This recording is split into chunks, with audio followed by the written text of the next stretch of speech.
I'm Sophie Perrin, and I will be presenting about Group 3's gun violence dataset and how we used it and logistic regression to make predictions.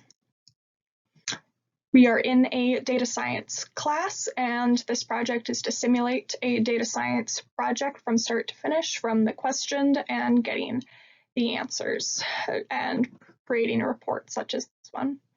We chose our data set, which is about gun violence incidents, because this was the most interesting to all of the group members. Even though none of us had specific domain knowledge in this area, we were still able to perform sufficient analysis on this project. And after looking at the data, we decided that we were going to try to predict whether an incident was deadly or not deadly. First stage of this project is after we figured out what questions we were asking is to get the data. The data originally came from a CSV that had about 26,000 rows on it, and we adjusted that and took out all the rows that had missing values. This left us with about 1,000 rows, which was much more manageable to work with our machines and our capabilities. Even so, this had a lot of different columns with various attributes. They were too many attributes, and many of them were not numerical or even categorical. There was lots of descriptions that were not suitable for modeling techniques, so we took those values out, leaving us with much cleaner and narrower data sets.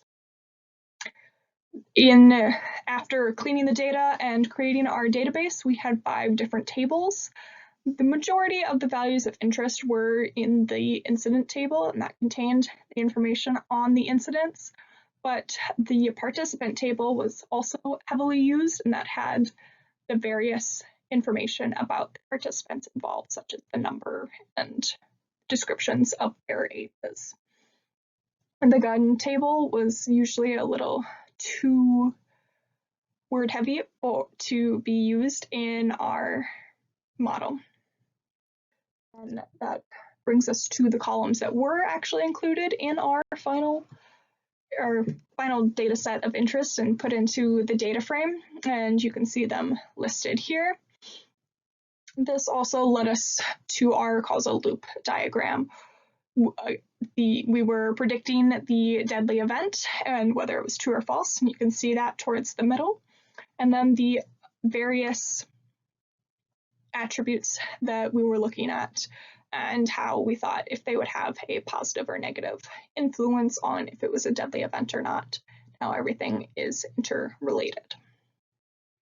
Then we performed exploratory data analysis. We started off on one variable, and there were many different observations that were made because we did this for every variable that we had in our data frame.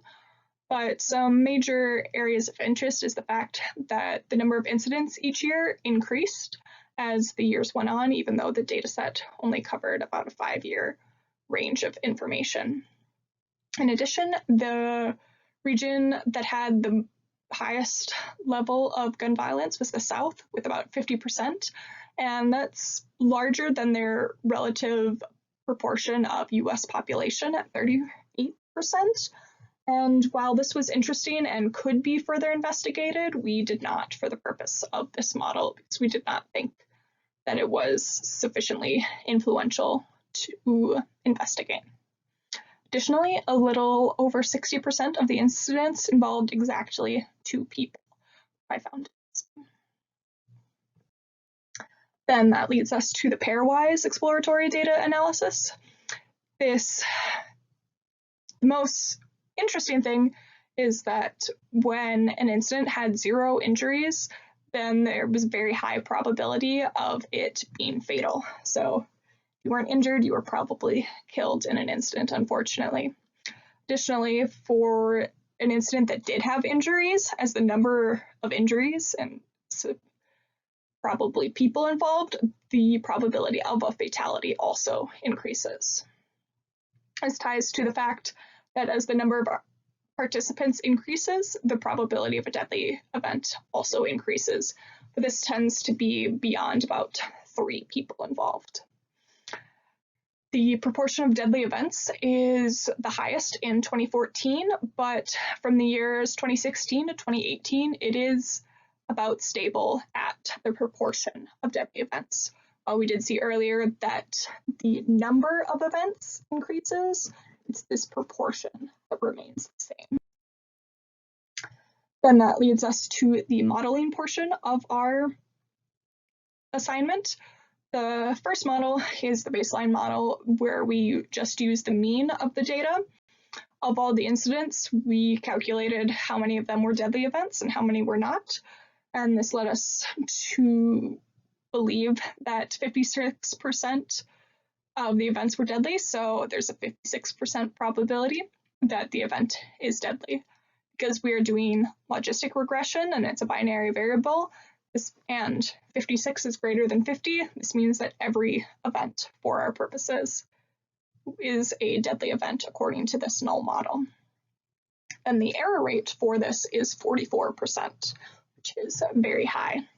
So we wanted to decrease the error rate with our with our logistic model.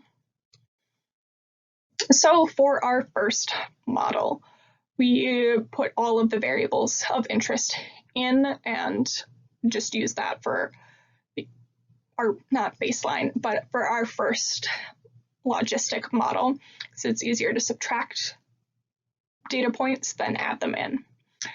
This resulted in an error rate of about 16%, which is a huge increase from that 44% we saw earlier. And the R squared doesn't seem like it's that high, but it means that the model is explaining 51% of the variability, which is pretty good. You can also see here on the right how the various variables, how they lined up to the sign that we expected them to have.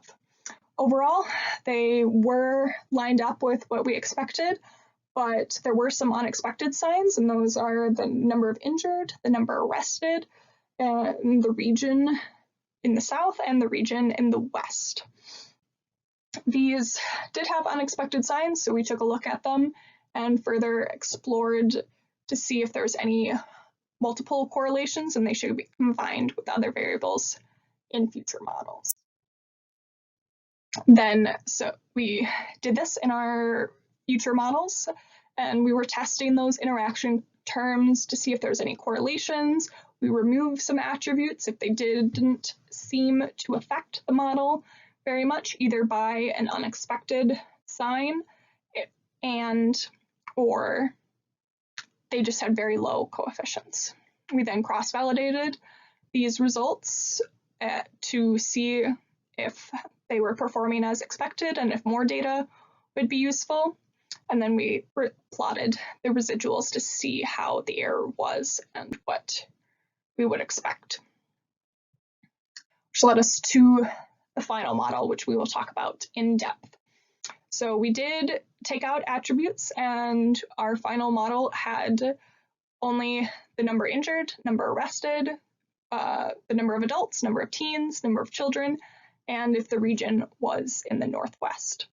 This led us to have an error rate of 13%, and our R squared value is still about 51%, unfortunately. We were not able to adjust that R squared value, but we did see a decrease in the error, which is good. Then for actually looking at the model, we can see the confidence interval for the sigma values, which is that error value, and the R squared. They're pretty tight bounds, which we did expect. What's interesting is the residuals, which you can see here at the top. The one on the left has a bit of a bimodal distribution, and that can indicate that this is not a normal distribution, but we still treated it as such because that's what we know how to do in this course. Additionally, the chart on the right shows two distinct bands, and so that could also indicate that something is wrong with the model, but with the techniques we had available to us, we were not able to adjust that very much. But then looking at the learning curves of the models, we can see that they converge nicely, which indicates that we do not need more data, or that would not help us gain more accuracy or lower the error rate very much. This leads us into a discussion about this model. It has a very high accuracy at 87%, and the error rate is that low 13% that we saw earlier. Then looking a little bit more about rates in those false positive and false negatives, we can talk about the precision. This is of all the positives, seeing how many were correct. And we can see that this is very high at 86%. Then the sensitivity, that is 1 minus the false negative rate. And again, this is very high in the 90s, which we like to see. Specificity is the false positive rate, and 1 minus that.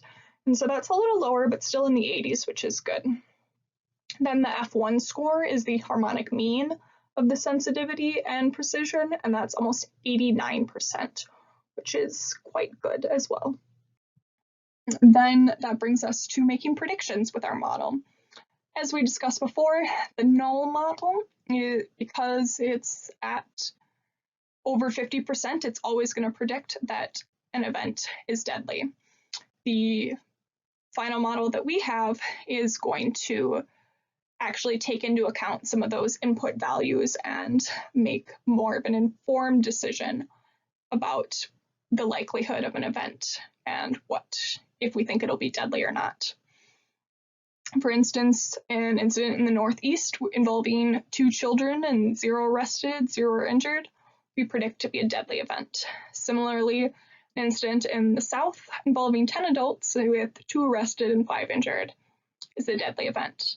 But if we take that same event and we adjust it to be 6 arrested, then it is actually going to be a not deadly event. Then if we look at an incident in the Northeast with 2 adults, 1 arrested and 1 injured, probably we predict that it will not be a deadly event. And that brings us to the conclusion of this presentation and model. Overall, we believe that it's a good model for the data at hand. We don't need more data points. It's accurate in that regard, but there are different cases, and it would be helpful to have more examples and discussion of logistic models, because that is what our model is. But still, overall, we could apply this model to other similar questions, such as predicting how many participants are killed during an event. There would need to be some adjustments to the model, but that could be a further avenue of investigation. The data in this specific model is from 2013 to about 2018, so it would be interesting to see how this model applies to newer data and what trends carry on as the years go on. Additionally, I'd like to see the gun types being included. We weren't able to do that with this specific model and the data at hand because there's too many gun types listed, but we could narrow it down with further investigation and further domain knowledge. Thank you for watching.